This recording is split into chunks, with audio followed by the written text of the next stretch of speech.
На коллегии с итоговым докладом выступает руководитель управления службы судебных приставов по Ингушетии. Деятельность ведомства в 2018 году была сосредоточена на повышении организационно-управленческой деятельности и оптимизации работы по выполнению прогнозных и плановых показателей. За прошлый год взыскано и перечислено более 600 миллионов рублей. Это значительно больше, чем в предыдущем году. В отчетном периоде управлением возбуждено 216 400 производств на сумму 6 миллиардов 637 миллионов 465 тысяч рублей.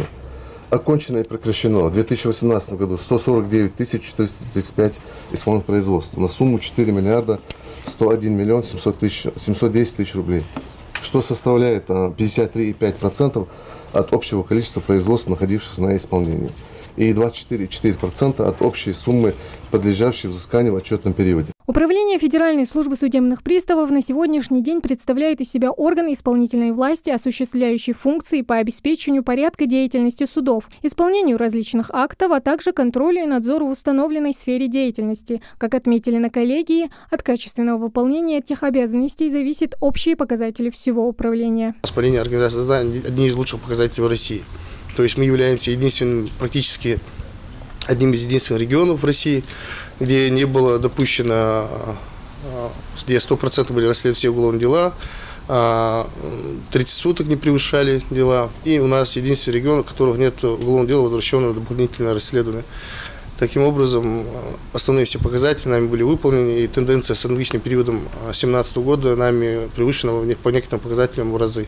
Также на итоговом заседании выступил исполняющий обязанности руководителя управления Федеральной налоговой службы республики. Он отметил, что благодаря слаженной работе двух ведомств удалось улучшить показатели по взысканию денежных средств должников. Вместе проводим рейдовые мероприятия, отрабатываем статью 47-48 Налогового кодекса, это взыскание с юридических лиц, физических лиц.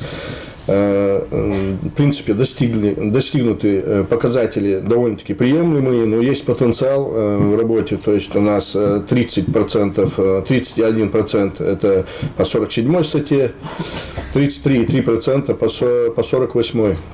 Есть негативные у нас моменты, эффективность обеспечения арестом имущества должника за 2018 год остается на низком уровне.